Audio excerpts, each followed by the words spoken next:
He looked at it carefully and studied all the markings on it. He couldn't believe his eyes. What was something like this doing at a flea market? He continued to read what was written on the flag, and heartache tore through his soul. With his eyes filling with tears, he turned to his wife. Before we move on, make sure you smash the like button, subscribe to our channel, and activate the notifications bell for new amazing videos. Texas couple Walter Brown and his wife Lanie are familiar with the U.S. Marines, as Brown had previously served his country and his son-in-law had too. One day, they decided to visit a local flea market and were on the lookout for something specific.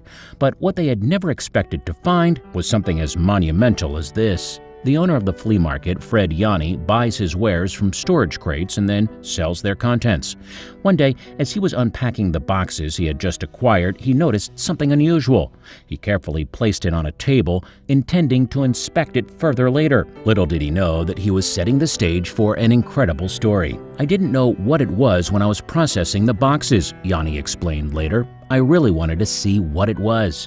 But then he was distracted by the throng of people who were starting to arrive at the stall, and his wife began to sell the goods off, one by one. His unusual find lay on the table forgotten. Walter Brown was browsing idly through the market when he suddenly noticed something. There on the table was a stack of folded American flags, so he motioned his wife to come and look. As he rifled through the flags, something caught his eye. One of them looked a little different than the others. When he saw why, he was overcome with sadness. The flag had writing on it, and when Brown read what it said, he knew he had to buy it and take it home.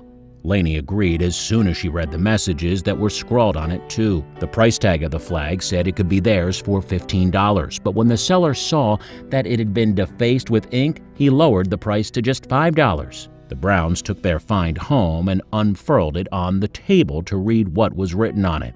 Then the words "Lance Corporal" caught their full attention. The rank is specific to the Marines. That's what caught their eye, Lanie recalls. As they looked closer, it slowly started to dawn on them what they were looking at. "Fred, you were a good Marine and we will always remember you," one message said. Another read, "Hey Cheeks, wherever you are, make sure you watch over us." All the messages were addressed to someone named Fred. But what did it mean? And why had people written messages on an American flag? Their son-in-law had all the answers. Brown's son-in-law explained that what they had bought at the flea market was a tribute flag that had been signed by the other members of the unit. It was a tribute to a Lance Corporal who had fallen, and his name had been Fred. Brown was crestfallen. Who was the rightful owner of this flag? Surely it belonged with the fallen hero's family. And then he knew just what he had to do.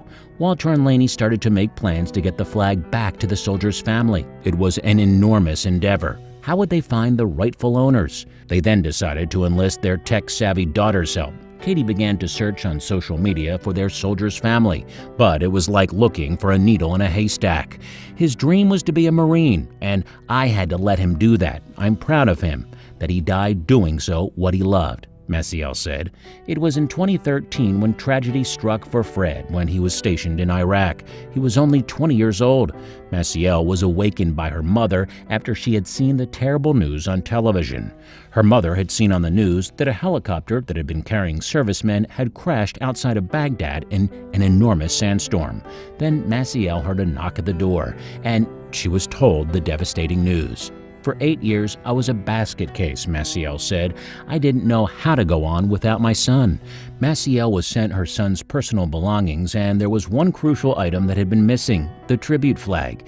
It is unclear how the flag went missing, but then, 9 years later, Maciel received the message from Katie asking for her phone number. Maciel recalls the subsequent phone call. She said, "I have something of Fred's I want to give you." The Browns even drove to Fred's grave at Calvary Hill Cemetery in Texas to give her the flag in person. "I would have mailed it to you or put it in your box, but I wanted to meet you," Katie said. All of Fred's friends and family were there too, and Maciel was astounded to see that there were Patriot Guard riders and Marines present to salute her. When the Browns presented the flag to Maciel, Lanie said to her, "Patsy, our family feels so honored to have been chosen to find this flag. Thank you for sharing this piece of your boy with us." Walter watched on tearfully, and later he said that it was an honor to be able to give such an important piece of Fred's history back to his mother. "I've got peace in my heart. I'm happy. This is all for my son. Nobody forgot my son," she said. "It'll be with me till I die." "This is a piece of my son I'm getting back. It's a great feeling," Maciel told USA Today, overcome with emotion and gratitude. At the reunion, there wasn't one dry eye, as they all paid tribute to Fred, the fallen hero. Maciel was overwhelmed by the support, compassion, and love that was displayed on that day, as her son was given the memorial he so deserved. The twist of fate that brought the tribute flag back to her 9 years later is a truly incredible story.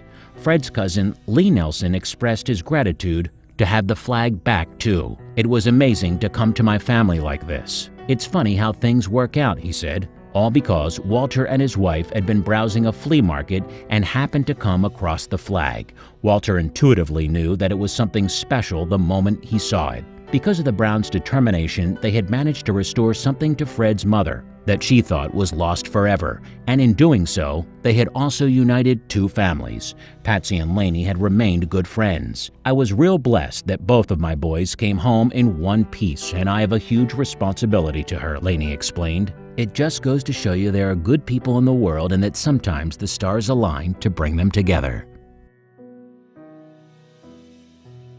Did you like the story?